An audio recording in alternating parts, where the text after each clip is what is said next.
Well, pause for a moment. I guess I can help your frustration in one way. Reach into a bag, throws you a bag of gold coins. 25 gold coins. He holds the bag of coins and goes, "Oh, well. Our payment. Well, thank you for keeping it safe for me. And also, surprised you kept me." I was more curious than anything about the fact you turned it into a cube. Ah, well, is it just me and you here? I think everyone else is downstairs eating. Wait, the rest of them are still about. Nods. Oh. Wow, this is surprising. I wonder what's developed. Last I remember, there was a very big wolf. Well, there was a very big wolf, and the wolf died. Good, alright, I can vaguely remember that. And we went into town. The foggy place, yeah? Mm-hmm. We had, well, our lovely, lovely driver basically gave us the money and said, we're more danger than we're worth, it seems. And left, after giving us a room at the tavern and our money. Okay, so he paid for the room as well. Ah, fantastic. We're technically on his tab. I see. Which he may regret later. I see. The others downstairs, I think, are eating a storm away. Ah, well, he flexes a couple of his arms, and you can hear a whining similar to two gears crunching. Oh, it's stiff. Ah, can we go a walk, or do you need time to prepare? I just finished my preparations now. Ah, well, I think I'm going to go and see how everyone else is. I need to get everything moving again. Things get a bit stiff after every time I go absent. I have no idea what happens. I just one moment, boom, and then I'm somewhere else. I think it was teleportation, but I know time passes. One time, I went to sleep in spring, woke up in winter. You know time passes. That you could definitely see time passing with that. Tempus shakes his head a bit, shifts his jaw a little bit, and nods and leaves the room to try and figure out where downstairs is. I'll help him find his way downstairs. Yes, boisterous activity greets you on the tavern floor. Lodgers and diners sit around the room, some by the fire, others by the bar. A steady flow of servants carry food trays in from the kitchen.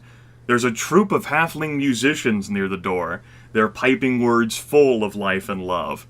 Captaining the bar is a florid dwarf woman you learn is Bjorni's wife, and Morian sees to it that you, 5-4 get the breakfast you're owed.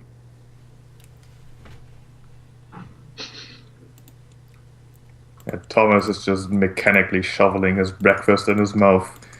Over the couple days that you've been traveling with him, you would have quickly realized that he is not a morning person. And today, even less so than usual. Tempus will come, pull up a stool, and sit alongside you. Thomas looks over once, then keeps eating his breakfast. I see you're still around, and not quite as cubicle anymore. Tempus just sort of looks at him. Not the first time I've heard that, but don't know what you're referring to. But I'm also quite surprised to see you lot are still together. He shrugs. Well, we're around, and I can hardly just leave when this town is in so much trouble, can I? Trouble? Ah, dear, what's happened? Is the princess been stolen again? Not quite. Didn't Leon tell you what happened? I saw you walking down with him. I hadn't got to that bit yet. I apologise, it says from across the table. My gears were grinding. I needed to get a bit of walking done. Sherm looks up from his sort of his steamed deer he's having for breakfast, and he still seems kind of down from story time last evening. He just sort of notes that Tempus is back, slightly curious for a moment, but then just lets it go, going back to his food.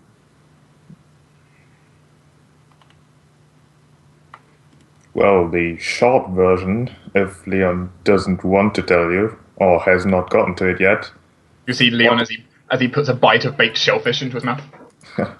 Foghaven's in trouble for multiple reasons. There's like some trouble at the local mausoleum or something, and the neighboring town of, I think it was called Meadowdell, seems to just have stopped all contact. And of course, there's the bandits who are supposedly working together with some druids, or at least with druidic equipment. Which, well, I think I didn't mention the most important part. The direwolf, yeah. The druid who set the wolf on us, he's given us 2 weeks before he attacks this town, which, Thomas just shakes his head. If this town just had walls, things would be so much simpler. Then again, if druids attack with magic, then walls aren't going to do much either. Besides... Not really. Well, I vaguely remember that last part, but I didn't realize that he was planning on taking this town. Well, that sounds like a problem for the town, unless there might be a reward. Is there a reward? Yes. Well, I'm all for it, chaps. If you are, of course. You know, I'm not doing it alone. Well, not doing it for the money, but yes. We were actually going to go and take a look at a village down south. They hadn't heard from it in weeks. Yes. Gone silent as it is. Oh, so the Can only worrying bit is the imagine fact what the that, druids could have done to it. the worrying thing is the fact their scouts were disappeared as well. Scouts were disappeared. That's not convenient. Yes, no contact be able to be made from them or from us. Well, you know, there's only one way to fix that. We go and do it ourselves! I think that's a splendid idea. When do we leave? As soon as possible. Well, he looks around the table at the Dwohurim. That might be a while. Seems you've got a lot of eating. Won't take more than half an hour, hopefully. Also, speaking of which, I did see a strange light to the north last night. And I felt strange magic in the air. Necrotic energy. And I'm a bit worried. Over the sea? I can tell you that was not my doing. I guessed as much. It was pretty far north. I'm guessing it was at this manor. Yes, what were those people called? If you look towards the northeast, there's a token there, and that token, as a matter of fact, indicates exactly where you saw that light. Alright. There's a token on the world map. No, on Foghaven. In Foghaven. Oh, okay. It's in the northeastern section. I was looking northwest. I was looking in the water going, where? It's the floating manor of the Sea Queen. An army of mermaids attacks the city. While we swim. No Go one out expected of an the army of So mermaids. it's actually in the town? Melkor Estate is pretty much right at the edge of Foghaven, yes. I thought it was outside of the town. That pretty much counts as the outskirts. Yeah, but like a few miles away or something like that. But Well, it would be quite a walk, you know? Like, that distance there for you to get to it is still going to be a distance walking through the highway, walking along the streets. yeah, that's true. Well, hopefully they won't invade the town while we are gone. Don't be too surprised. Well, you know, you never know. Actually, if we stay here a bit longer, we might actually miss the invasion. That's always a possibility. We need to deal with this druid business. It's worse enough that they're going to attack, but the people here, with there being no ships, there's no way to flee to. Yeah. And chances are, if scouts are disappearing, evacuees would not fare much better. We need to move down south to see what's going on there. Yes. There we could be survivors. If we're lucky.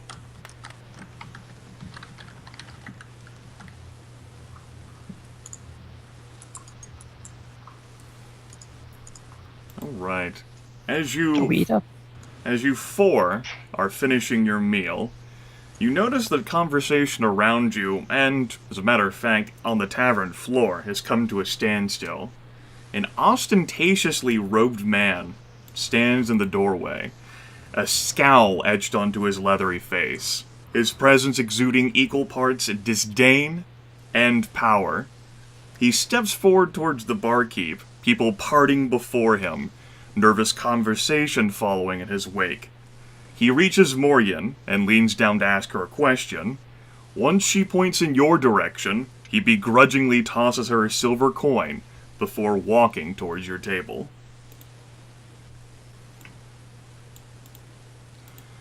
Greetings, travelers. I am Lord Initor. I represent the Archmage's interests here, and I offer employment.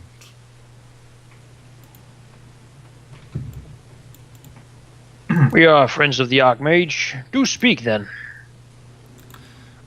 The Lord Initor looks around the tavern and says, Perhaps when you are finished with your meal, we can adjourn outside so that busy ears do not hear us.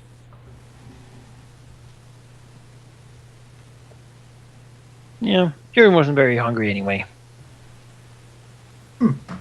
Tempus is intrigued by it. He starts up, says, I'm very eager to listen to this. Beyond returning from washing up, listening to this, will, come over and nod.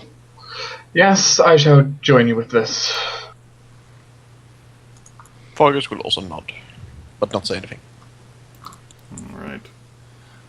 Lord Initor will lead you outside, where the snow is still falling on the ground, and after doing so, he'll turn to look at you and say, There is a tower, 2 days' travel east of here, near the village of Meadowdell.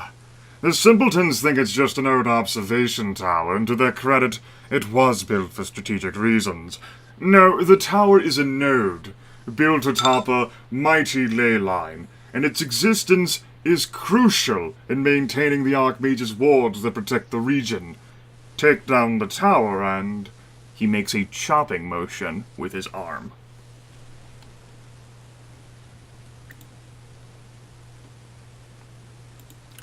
Now, the place is rather well defended, stock full of golems, even got a few wizards there, but these bandit rumors have me concerned. Druidic magic could break the tower, and then the entire area would be at risk, so I need you to be my eyes. Nods, sort of frowning deeply. So I had hoped the wards would keep the city safe for a little longer. Well, we can make sure they do. And if we're not too late, surely we must at least find out. Now, I don't think anything will be the matter, but there is the possibility that there might, especially with these bandits having access, at least if the rumors are true, to these druidic magic. A concentrated effort could take down the tower. And there are a few things contained therein, not to mention the magical node, that would best not see the realm.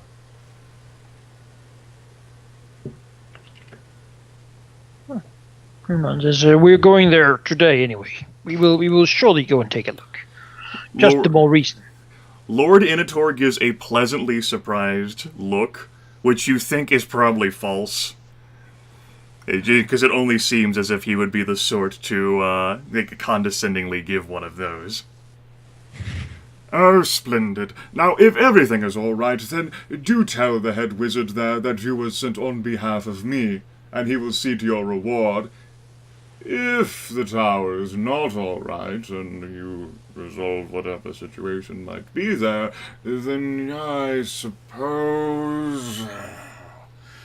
He looks, above, almost as if it, pains him to do this. You are welcome to what lies therein. If you're willing to take a look at it. There's probably a few things there that might interest you.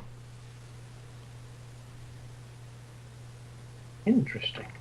Most generous. Yes, well, I have many other affairs to deal with. Recent times, not to mention the relative instability of the region, has left me without, well, really anyone. You're the best people I have, and I don't even know any of you. Well, that's reassuring. Lord Inotor says sarcastically, "Yes, it is." Tempus has a stupid grin on his face, enjoying the situation. He blinks actually. And then Inotor actually narrows his eyes and scrutinizes Tempus. No, I think I do know one of you. Tempus perks an eyebrow. Don't you have some affiliation with the Prince of Shadows? Looks at him. Tempus immediately looks awkward. That's a long story. Yes and no. Yes, I've heard stories of the Forgeborn, who has assisted the Archmage, and yet was found lacking in some ways. I'll have you know, he had it coming and didn't at the same time. I'm not licensing myself. That might have maybe not happened. Lord Inotor leans his head down and pinches his nose. Honestly, these are truly desperate times.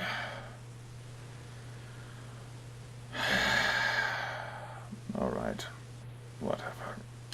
Well, how about this then? You do this, and perhaps I'll see to it that maybe I put a good word in on your behalf so that, maybe at least some other functionaries that serve alongside me in the Archmage's employ might look at you with more than disdain, he says as he looks very disdainfully at Tempus. I think we should take him up on this offer. I think that's a remarkably generous offer. I for one, I agree. And he like looks down like, I can't believe I'm doing this either. This is so sad. But if you're going to be traveling with one such as him, then I suppose you actually will need some help. You! And he'll actually point at let me see here. Let me go ahead and roll a d2. You! Spins in a circle. You look reliable.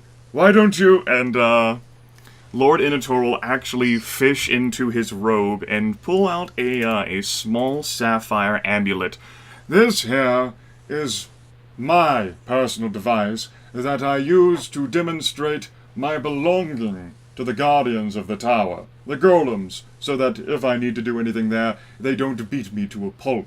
Through this, should any of them still live, you should be able to exert your command so that they do not trouble you. You seem to be the most reliable here of the sort. Got a commanding presence to you.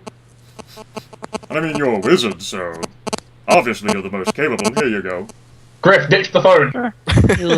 Phone is on the other side of the room. Hiram will take the amulet, or be very careful with it as he puts it in a safe place. Don't let him have it. And he points straight at Tempus. I will be expecting that back when you return. Sure. He puts it under his cloak and like in a strap pouch. Looks at Tempus. Tempus just looks totally innocent, or tries to. He's very capable, you know. Looks incredibly innocent. I know the sort. I know the sort. If anything happens, next time he turns into a box, I'll strap him under the belt and throw him in the sea. Inotor actually narrows his eyes. That's right. That's who you are. Yes, I remember the stories. Well, you... Stories? No, it's quite all right. It's nothing but rumors. That being said, if something should happen, and he does turn into a box, I would be very interested in it. He flashes a cold smile at Tempus. Yeah, Retrieving the amulet would be only fair. I am not an object to be archived. Absolutely not. I agree with that. Yes? He says, entirely unconvinced. Look, you tell those archivists, I am a thing. I am not an item.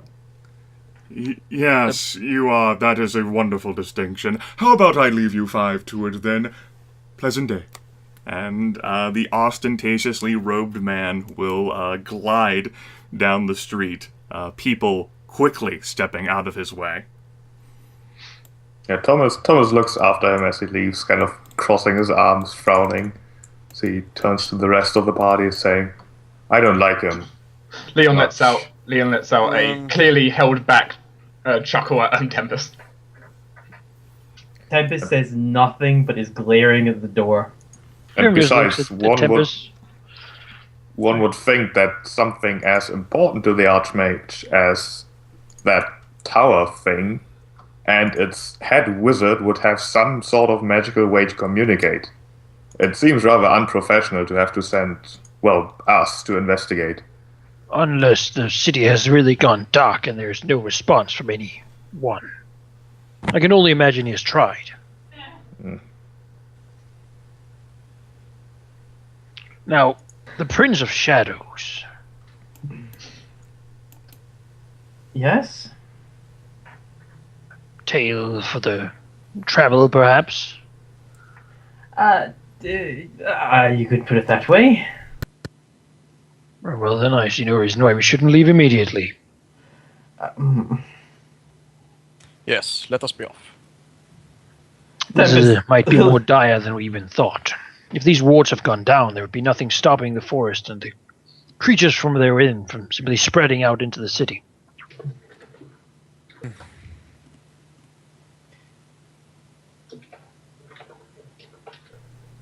Oh, okay. I did wonder. Yes. Now, the Dwarf King 5, you're pretty much on your own for that way. I don't think I can think of that myself. I'll try my best. That's right. Okay. I do think then that you folks wish to meet with Senator Cabot then to confirm that you would be traveling. Sure. To Meadowdell. All right. Snow falls heavily from the sky, and the stone highway is slick with ice. Still, you arrive at Senator Cabot's house without too much trouble. Viv, the servant who greeted you last night, ushers you in out of the cold. And we'll go ahead and have you folks be ushered into the darkness. Yes, that's the exact sound that happens. Usher. Get out of the fountain, damn it. Kadoosh. You find the senator sitting near the fountain, a pensive look on her face. She gives you a tired smile. I see the rest in the 4, and then she eyes Tempus for the first time. 5 of you good. Tempus smiles politely.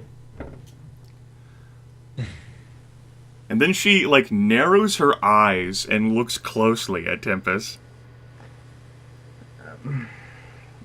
Tempus is suddenly a bit awkward. I'm Tempus. Pleasure to make your acquaintance. Sorry I couldn't be here last time. I was occupied. Yes. Bit of a constrictive situation. Yes. They even put you in, and she points to the chair Dwohurim is currently sitting in. They put you right there.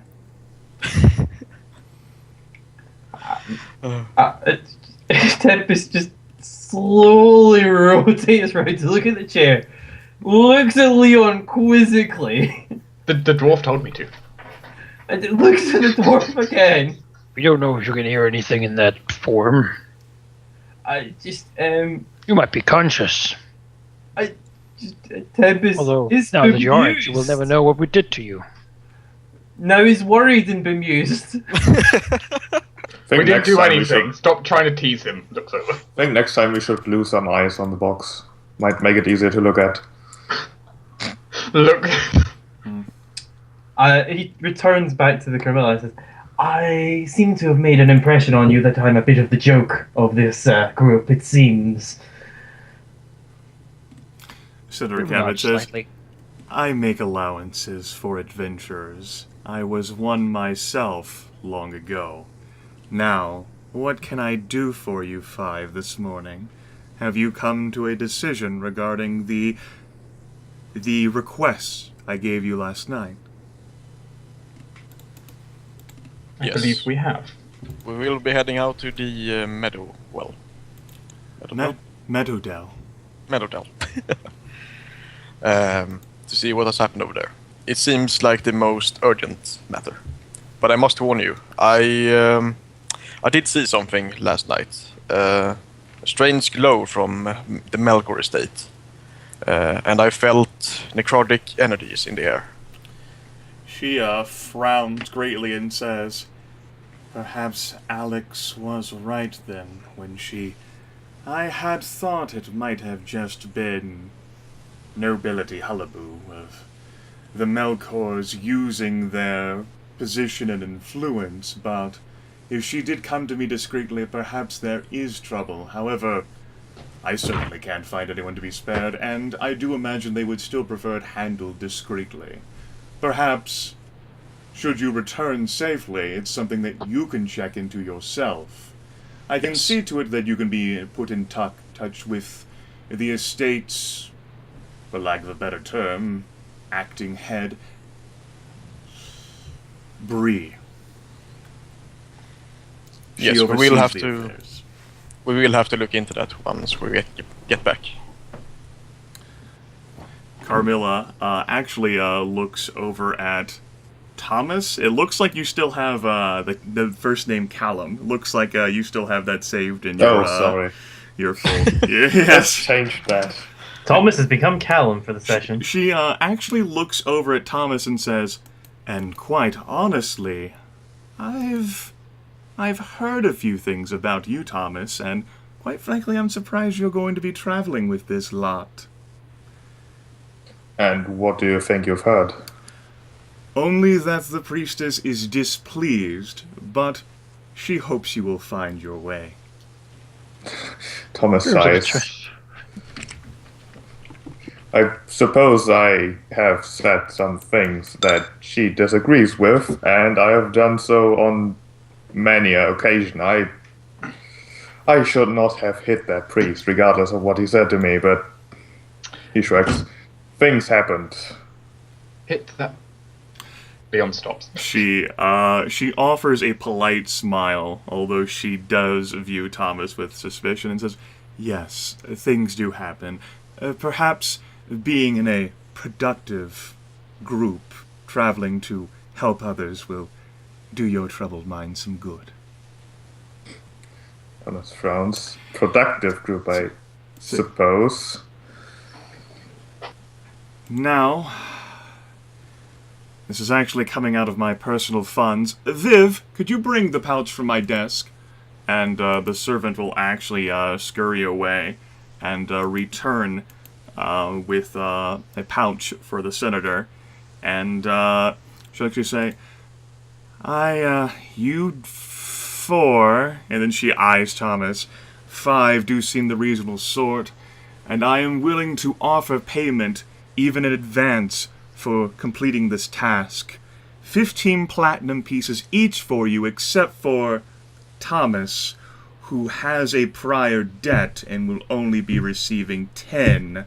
Perhaps for punching the guard. Thomas frowns, but doesn't say anything. Leon gives a very suspicious look over to Thomas. Yes, 15 platinum pieces each for you for accepting the task.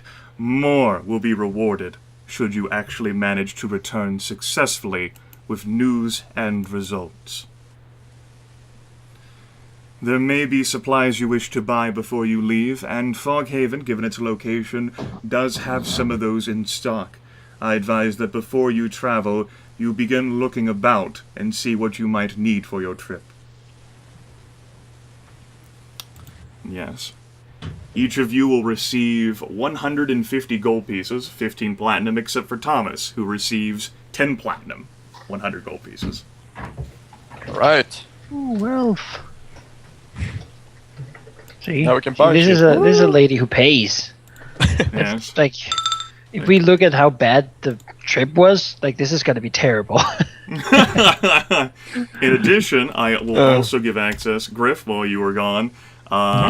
Carmilla has, Senator Cabot has fronted a payment for you all to do this task. You received 15 platinum pieces, 150 gold. Why did Thomas only get 10? Because Thomas is a dick who has a conflicted relationship with the priestess and may have rolled a 5 at some point that needed to see its completion.